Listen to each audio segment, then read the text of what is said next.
हाय everyone. मैं doctor Kafeel Khan बोल रहा हूँ, निलंबित प्रवक्ता BRD medical college Gorakhpur, suspended lecturer BRD medical college Gorakhpur, Uttar Pradesh, India से। आज 8 महीनों बाद आपके पास फिर से आया हूँ अपना हेल्थ बुलेटिन लेके, जो कि मैं हर हफ्ते 2 हफ्ते पे अपने YouTube official channel doctor Kafeel Khan official channel पर रिलीज़ करता था। आज हम लोग कोविड-19 यानी नोवल कोरोना वायरस के बारे में बात करेंगे। ये क्या है, कौन लोग ज़्यादा इन्फेक्टेड हो रहे हैं, इसके साइन और सिम्टम्स क्या हैं, यानी लक्षण क्या है, इसके बचाव के उपाय क्या हैं, इसकी कितनी मेडिसिन आ चुकी हैं, कितनी वैक्सीन कब आएगी, और बहुत से क्वेश्चन जो हम पूछते हैं, समझने की कोशिश करते हैं। हाथ कैसे धुला जाए, मास्क कैसे पहना जाए, इस सारी बातों पे हम लोग डिस्कस करेंगे। कौन सा मास्क लें, एक तो होता है कि फैब्रिक मास्क लें या सर्जिकल मास्क ले लें, या फिर जो है N95 मास्क की बात करा जाए।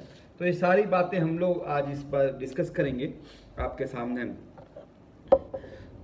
कोरोना वायरस क्या है? ये कोरोना वायरस की बहुत बड़ी फैमिली है, जो कि आपने सुना होगा सार्स और मार्स इससे पहले भी आए हैं। और 1918 में एक स्पेनिश फ्लू आया था, जिसमें 18 करोड़ उस वक्त की भारत की पॉपुलेशन थी, करीब करीब 2 करोड़ लोगों की मौत हो गई थी। तो उसी तरह से, उस तरह खतरनाक नहीं है, पर उसी तरह का ये वायरस है, बहुत तेज़ी से इन्फेक्ट करता है। नॉर्मल जो कफ और कोल्ड के वायरस है और बाकी और कोरोना वायरस से ये ज़्यादा कंटेजियस है, फैलता बहुत तेज़ी से। ये कहते हैं तो हैं कि दिसंबर में वुहान सिटी जो है चाइना में, वहाँ से स्टार्ट हुआ, पर अभी कुछ रिसर्च आ रहा है कि अक्टूबर नवंबर में भी कोई केस रिपोर्ट हुआ था निमोनिया के, और उसमें हमने चूंकि टेस्ट किया नहीं तो पता नहीं है। कुछ लोग कहते हैं लैब में बना, कुछ लोग कहते हैं चमगादड़ से आया, यानी बैट से आया है। बहरहाल इस पे जानने की ज़रूरत नहीं है कि आपसे सबसे ज़्यादा ज़रूरी है कि पूरा देश और पूरी दुनिया जिस तरह से इससे स्ट्रगल कर रही है, और उसकी वजह से इकोनॉमी ख़त्म होने की वजह से बहुत सारे लेटरल डिफेक्ट्स जो है आ रहे हैं, भुखमरी बढ़ रही है, बच्चों की पढ़ाई का नुकसान हो रहा है, लोगों की नौकरियों का नुकसान हो रहा है, लोग भुखमरी की कगार में आ गए हैं, लोगों के बिजनेस बर्बाद हो रहे हैं। तो ना सिर्फ कोविड-19 की वजह से मौतें हो रही हैं, बहुत कुछ और हो रहा है, जिससे हमारा देश और पूरी दुनिया ही इफेक्टेड है। आज जब हम 15 सितंबर को मैं ये वीडियो बना रहा हूँ, तो करीब करीब 3 करोड़ लोग पूरी दुनिया में इससे इन्फेक्टेड हो चुके हैं। 10 लाख के करीब लोगों की मौतें हो चुकी हैं, और भारत में ही करीब करीब 50 लाख लोग जो है इन्फेक्टेड हो चुके हैं, और उसमें से समझ लीजिए कि 80,000 लोगों की मौतें हो चुकी हैं। तो ये तो आंकड़े हैं जिनके टेस्ट हुए और मरे हैं। बहुत से लोग ऐसे हैं जो ऐसे भी मर गए, जिनके टेस्ट भी नहीं हुए हैं। तो बहरहाल इसको मैं अलग वीडियो में किसी दिन डिस्कस करूंगा। आज हम लोग जो हैं, सबसे ज़्यादा ज़रूरी है कि कैसे इसका बचाव किया जाए। गाँव में कहते हैं ना कि पानी जब उसको रोकना हो तो मेड़ बना जाती है पानी को रोकने के लिए, मतलब पानी को आगे जाके रोका नहीं जा सकता है। उसी तरह से कोरोना वायरस से बचने के लिए हमें आगे बढ़ के सोचना पड़ेगा। इस बीमारी से लड़ने का एक ही रास्ता है कि हमें अपना हेल्थ सिस्टम, अपना जो है लोगों की जागरूकता और वो सबको, हमें इस डिजीज से भी बढ़ के सोचना पड़ेगा, और आगे जाके ही उसको रोक सकते हैं। कौन कौन लोग ज़्यादा इफेक्टेड होते हैं? बहुत सी एक मिसकम्युनिकेशन, कंफ्यूजन भी है, और कुछ लोग रूमर फैलाते हैं कि हम तो 18 साल के हैं, हम तो 28 साल के हैं, हम तो सिगरेट नहीं पीते हैं, तो हम तो इससे बच जाएंगे, हमें कुछ नहीं होगा। तो मैं आपको बता दूं कि एक दिन के बच्चे से लेके 80 साल तक के बूढ़े यानी कि ज़ईफ को भी कोरोना वायरस कोविड-19 से इन्फेक्टेड हो सकते हैं, और किसी की भी मौत हो सकती है। 18 साल के बच्चे की मौत हुई है, और एक दिन के बच्चे की मौत हुई है, और 28 साल के नौजवान की मौत हुई है, और 40 साल के भी लोगों की मौत हुई है। हाँ, ये ज़रूर है कि जो डेटा की ये कहते हैं कि ज़्यादातर ये कोविड-19 की मोर्टलिटी जो है, यानी मौतें जो उनमें होती हैं, और या तो सीवियर इलनेस है, वो जो इनकी उम्र 50-60 साल से ऊपर है, जिनको हृदय रोग यानी कि हार्ट की कोई कंडीशन है, जिसको मधुमेह यानी डायबिटीज़ है, जिसको किडनी यानी गुर्दे की बीमारी है, जैसे डायलिसिस हो रही है, जिनको हाइपरटेंशन या हाई बीपी है, जो सिगरेट पीते हैं, ये ऐसी कैटेगरीज हैं जिनको ज़्यादा चांसेस होते हैं कि उनको हो जाए। तो इनको ज़्यादा सावधानी की बरतने की ज़रूरत है। लेकिन मैं कहता हूँ, जैसे हमारे आदरणीय प्रधानमंत्री जी कहते हैं, 2 गज की दूरी, मास्क पहनना है ज़रूरी, और बार बार हाथ धुलना है। तो ये सबको करना है, चाहे वो एक दिन मतलब जिसको मतलब कोई भी इससे बचा नहीं जा सकता है जब तक कोई मेडिसिन या वैक्सीन ना आ जाए। क्या क्या लक्षण है? लक्षण में आपको याद होगा कि 27 जनवरी 2020 को मैंने जब लास्ट वीडियो कोरोना वायरस के पे ही बनाया जेल जाने से पहले, तो उसमें भी मैंने ये बात कही थी कि ये कॉमन फ्लू की तरह होता है। हालांकि 29 जनवरी को एक झूठे से केस में फंसा के जेल में डाल दिया गया और मैं कोविड-19 के बारे में बहुत कुछ नहीं कर सका। एनीवे, ये एक कॉमन कोल्ड जो है, सर्दी खांसी जो नॉर्मल होती है वैसे ही आता है, और वैसे ही लगभग सिम्टम है। यानी कि गले में खराश होगी आपको, और जो है खांसी आएगी वो करके खांसी आएगी, नाक बहेगी, नाक बंद हो सकती है आपकी, समझे। और जो है इसके अलावा सर दर्द करता है, बदन दर्द करता है, मसल्स में पेन होती है, डायरिया हो सकता है, नहीं दस्त आने लगता है, उल्टी हो सकती है, वोमिटिंग हो सकती है, सांस लेने में दिक्कत हो सकती है, चेस्ट पेन हो सकता है, आपको पेट में दर्द हो सकता है। तो ये सारे सिम्टम जो होते हैं नॉर्मल फ्लू की तरह होते हैं। अब कैसे पता करेंगे कि नॉर्मल फ्लू है कि वो है? तो ये तो टेस्ट से ही पता चलता है। लेकिन कहते हैं कि कोविड-19 में कुछ लोगों को सूंघने में दिक्कत आ रही है, कुछ लोगों को टेस्ट करने में, यानी कि खट्टा मीठा में डिफ्रेंशिएट करने में दिक्कत आ रही है, कुछ लोगों को सुनने में प्रॉब्लम हो रही, कुछ लोगों को न्यूरोलॉजिकल सिम्टम भी हो रहा है, जो कि नॉर्मल फ्लू में नहीं होते हैं। तो इससे डिफ्रेंशिएट करा जा सकता है। हालांकि उनको डॉक्टर पे छोड़ दिए, टेस्ट करने दीजिए। 80% लोगों को हो सकता हो कोई मतलब कम सिम्टम हो, नॉर्मल फ्लू की तरह आए और चला जाए और डॉक्टर की ज़रूरत ना हो, समझ गए।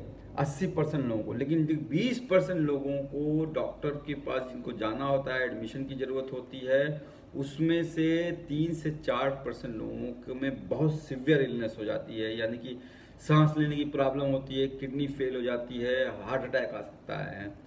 तो उन लोगों में आप कौन हैं हमें नहीं पता है, सबको जागरूक रहना है। मेडिसिन के बारे में बात करें तो बहुत सी मेडिसिन अभी भी रिसर्च चल रहा है। रेमडेसिविर है, आइवरमेक्टिन है, हाइड्रोक्सीक्लोरोक्विन है।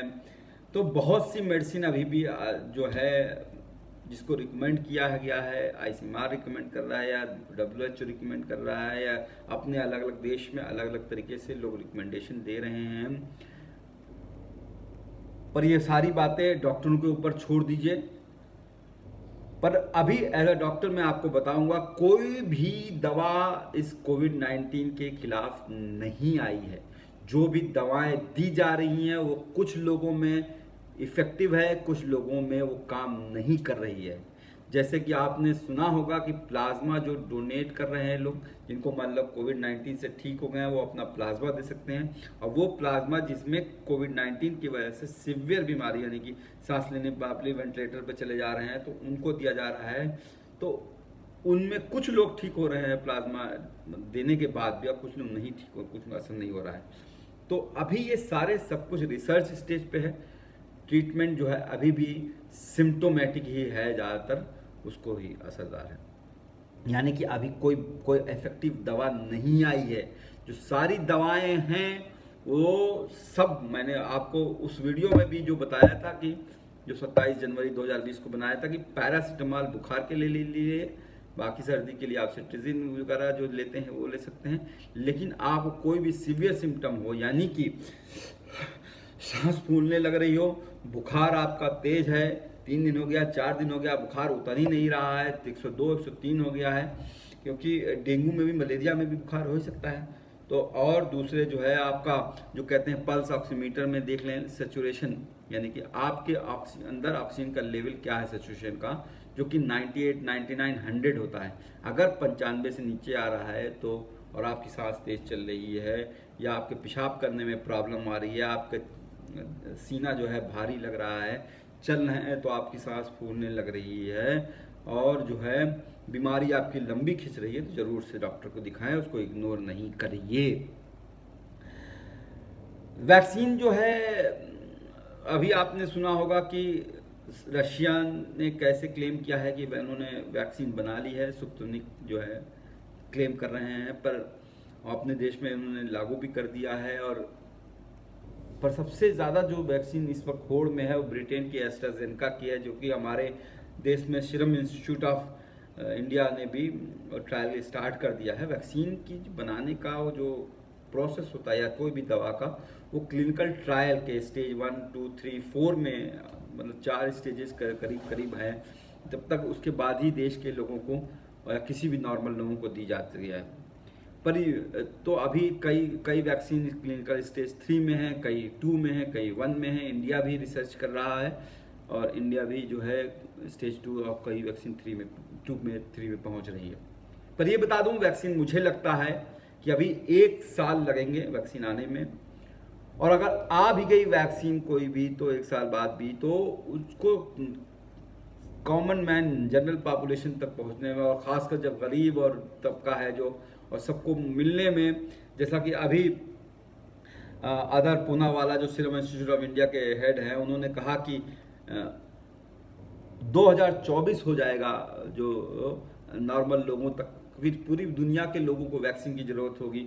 और चूँकि आप देख रहे हो कि देश और दुनिया की ये हालत है कि अमीरों का जिस तरह से राज होता जा रहा है, तो पहले लोगों को मिलेगा, बड़े लोगों को, फिर उसके बाद धीरे धीरे गरीबों में आएगी। तो वैक्सीन जो है अभी बहुत टाइम है और आप तक पहुंचते पहुंचते शायद 4-5 साल लग जाए।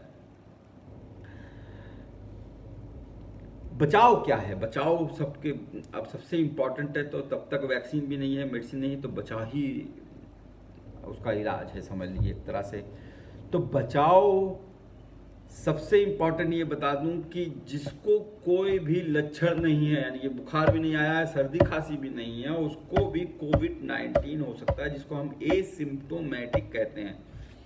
और ये लोग जो होते हैं जिनको कोई सिम्टम नहीं है, ये कैरियर की तरह काम करते हैं और ये जो हैं फैला सकते हैं आपको डिजीज। तो बचाव का जो सबसे एक ही तरीका, मतलब मैं बताऊंगा कि मतलब जो बचाव कहा जा रहा है स्टार्टिंग से, कि हाथ धोना है, मास्क पहनना है, और जो है सोशल डिस्टेंसिंग, ये 3 पे आप ध्यान रखिए। बाकी सरकार के लिए और डॉक्टर्स के लिए यही है कि जो स्टार्टिंग से मैं कह रहा हूँ, मैंने प्रधानमंत्री को जेल से 19 मार्च को 2020 को भी लेटर लिखा था इस बात को कि टेस्टिंग टेस्टिंग टेस्टिंग, यानी टेस्ट जितनी करने चाहिए, मेरा तो अपना ये सोचना है, और जब से कि 1 लाख टेस्ट पर मिलियन पे करने चाहिए, और जितनी ज़्यादा टेस्टिंग हो सकेगी, क्योंकि जितनी ज़्यादा टेस्टिंग करके हम जितने लोगों को आइसोलेट कर सकेंगे, जितने लोगों को बता सकेंगे आपको कोरोना वायरस है, कोविड-19 बीमारी हो रही है,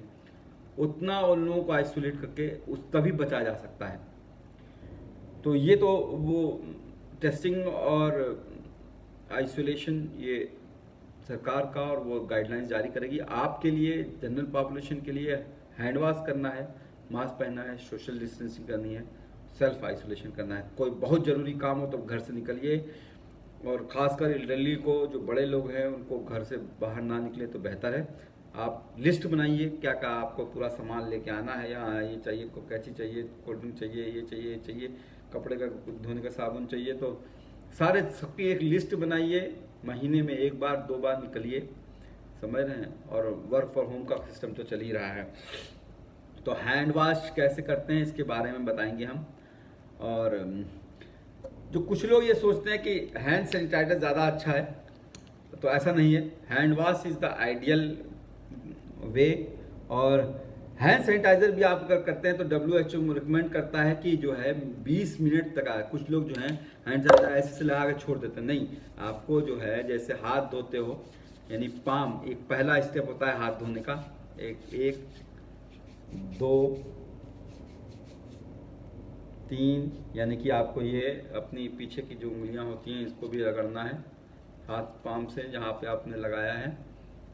3 4 जो है आपको अपने नाखूनों को, यानी कि अंदर इस पार्ट को, जिसमें हालांकि नाखून आपको काट रहा है मैं, इस पार्ट को आपको करना है। 5वां आपको उंगलियों पे लगाना है, समझ गए। तब और छठवां जो होता है पूरा जो इनर पार्ट ऑफ हैंड है, रिस्ट कहते हैं, ये भी लगाना है। तो ये जो आप हाथ धोते वक्त 6 स्टेप का यूज़ करते हो, ऐसे ही 6 स्टेप आप सैनिटाइज़र भी लगा के यूज़ करना है। ये 6 स्टेप होने चाहिए। यानी सैनिटाइज़र पे लगाने में 20 सेकंड कहा गया है। WHO रिकमेंड कि हाथ धोना जो है 30 से 40 सेकंड तक हाथ आपको धोना है। और कितनी बार हाथ धोना है? अरे 10 बार धो लो, 20 बार धो लो, जितनी बार आप जो है अपने नाक को, मुंह को अगर छू देते हो तो ज़रूर धो लो, ठीक है ना। इसके अलावा टॉयलेट जाने के बाद आप टॉयलेट से बाहर निकल रहे तो हाथ धो लो। कुछ भी खाओ उस वक्त हाथ धो लो, कुछ भी खाने के बाद हाथ धो लो। तो हाथ आप हर बार धो लो। ये तो हाथ धोने के बाद है। मास्क की बात करें तो 3 तरह के मास्क आते हैं, जो इसको ट्रिपल लेयर फैब्रिक मास्क कहते हैं। ये घर पे ही बनाया जा सकता है। इसमें जो आउटर लेयर होती है, एक इनर लेयर होती है, और इसके अंदर फिल्टर डाला जाता है। ये घर पे बनाया जा सकता है। मास्क जो होता है ये घर पे, ये कॉमन लोगों के लिए, मेडिकल उन लोगों के लिए नहीं है। और ना ही जिन लोगों का मैंने बताया कि जो कोमार्बिडिटीज, अगर आप कोई पहले से कोई बीमारी है तो सबसे बेटर होता है कि वो N95 जो उसको मास्क है उसको यूज़ करें। मैं उसके बारे में बताऊंगा अभी, जो मेडिकल के लोग हैं। आप भी अगर N95 यूज़ करना चाहें तो यूज़ कर सकते हैं। तो नाक, मुंह और चिन तीनों कवर होना चाहिए, समझ गए। और हमेशा जो है आपको मास्क को उसके स्ट्रैप से पकड़ना है, कभी भी बीच से छूना भी नहीं है। आपको निकालना है, स्ट्रैप से पकड़ना है, मास्क को लगा लेना है।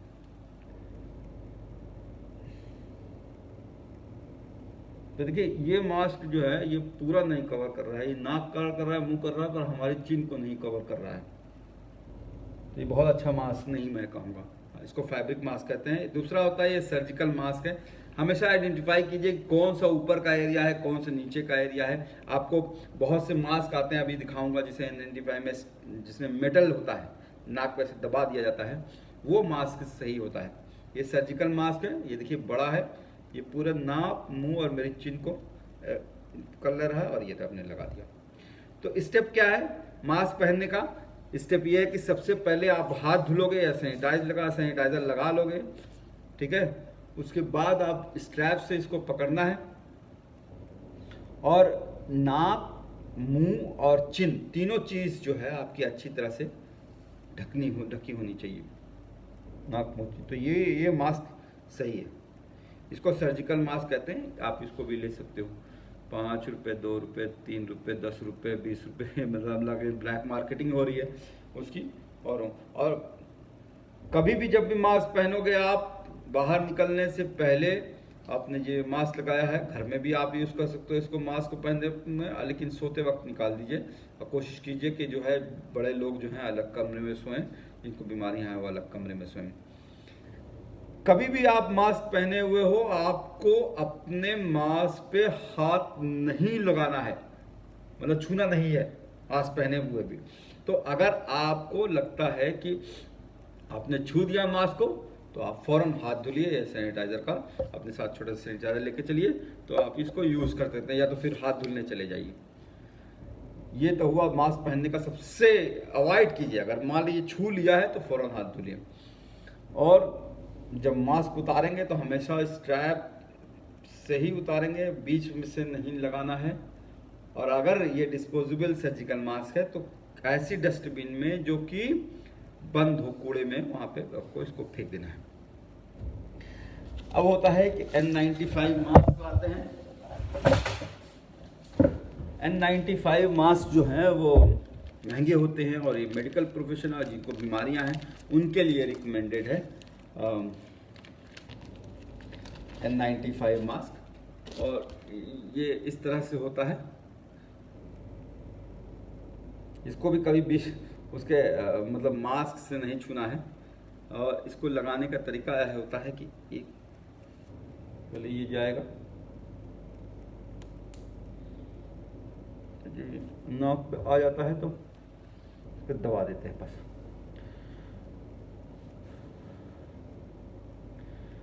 N95 मास्क को या सर्जिकल मास्क को जो है वो ज़्यादातर डिस्पोजेबल होते हैं, और उनको जो है यूज़ करने के बाद आप फेंक सकते हैं। फेंक दिया जाता है, यूज जाती। कुछ ये कर सकते हैं कि उसको सैनिटाइज करके उसको इसके अलावा जो घर पे बने हुए मास्क, जो फैब्रिक वाले मास्क होते हैं, इसको भी उतारते वक्त हमेशा स्ट्रैप लगाना है। हमेशा याद रखना है कभी भी जो है हाथ नहीं लगाना है, मास्क पे हाथ लग जाए तो उसको धुल देना है अपने हाथ को। इसके अलावा जो डिस्पोजेबल मतलब कुछ मास्क ऐसे होते हैं जिनको आप दोबारा यूज़ कर सकते हैं, तो चाहे तो आप घर पे लाके याद रखिएगा किसी भी ट्रांसपेरेंट स्टेराइल पॉलीथीन में इस तरह से बंद करिए और रख दीजिए। अगर वो फैब्रिक वाले मास्क हैं तो उसको भी आप स्ट्रैप से पकड़ के, मतलब जैसे आपने उतारा है, ये पहना मैंने, ये उतारा, ऐसे ही स्ट्रैप से पकड़ के आप प्लास्टिक के अंदर डाल दीजिए। ये नहीं कि जेब में डाल दिया आपने, कपड़े में रखा रह गया, तो उसके इन्फेक्शन के चांस ज़्यादा रहेंगे। तो ये मास्क केयरफुली आप रख सकते हो। धुलने के लिए जो धुलने वाले मास्क होते हैं, जो ये होते हैं, उनको आप साबुन से, सर्फ से, गर्म पानी में अच्छी तरह से धुल सकते हैं। एक बात याद रखिएगा कि अगर आपके पास मास्क नहीं है, खरीदने के पैसे आप उसको सिल नहीं पा रहे हो, तो जो साफ़ी होती है, रुमाल होता है, वो भी आप बांध सकते हो। 3 लेयर बना लो, अपने हाथ से बना लो, समझ के। साफ़ी यानी कि रुमाल भी आप जो है अपने पर, मास्क अगर नहीं है तो ये मास्क करके इसको भी आप यूज़ कर सकते हो। सोशल डिस्टेंसिंग के बारे में बता चुका हूँ। 1 फीट 2 फीट की दूरी बना के रखिए। घर में भी कोशिश कीजिए सब लोग अलग अलग कमरे में, अगर भाई ये तो पॉसिबल नहीं है अब सारे भारतीयों के लिए, खासकर जहाँ पे झुग्गी झोपड़ियाँ और बहुत कंजेस्टेड एरिया में रहते हैं, तो कोशिश करिए कि सोशल डिस्टेंसिंग बनाइए। और सबसे ज़्यादा ज़रूरी है कि मास्क पहन के ही मार्केट और उसमें जाइए। नाउ जो आप बाहर निकलते हो तो आप कहीं भी खरीदने जा रहे हो, तो जैसा कि सरकार ने गाइडलाइंस जारी की है, लॉकडाउन ख़त्म हो गया है, तो आपका थर्मल स्कैन होता है जिससे आपको टेम्परेचर नाप दिया जाता है। तो मैंने ये भी बार कह रहा हूँ कि 80% लोगों को उसका बुखार आया ही ना, समझ रहे ना, तो ये पता ही नहीं चलेगा थर्मल स्कैन से। तो उसके लिए भी सबसे ज़्यादा ज़रूरी है कि हाथ आपको सैनिटाइज कराया जाता है, आपको थर्मल स्कैन किया जाता है, उसके बाद आपकी किसी दुकान में घुसते हो, और उसके बाद भी आप अगर शॉपकीपर से भी दो मतलब 3 फीट की दूरी है, 6 फीट की दूरी है, 2 मीटर की दूरी, 1 मीटर की दूरी बना के रखिए।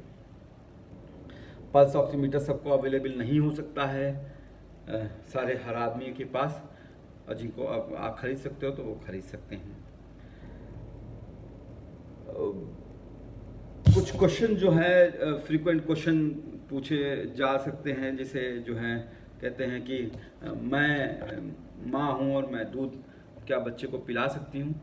तो अगर आपको कोविड-19 हो गया है तो, और बीमारी सीवियर है, हालांकि कुछ माँओं को कहा गया है कि दूध मास्क पहन के पिलाने में अभी ये देखा गया है कि दूध से जो है वो बच्चे को नहीं हो रहा है, दूध के थ्रू वायरस नहीं फैल रहा है, तो मुंह और नोज़ को मतलब मास्क लगा के माँ दूध पिला सकती है।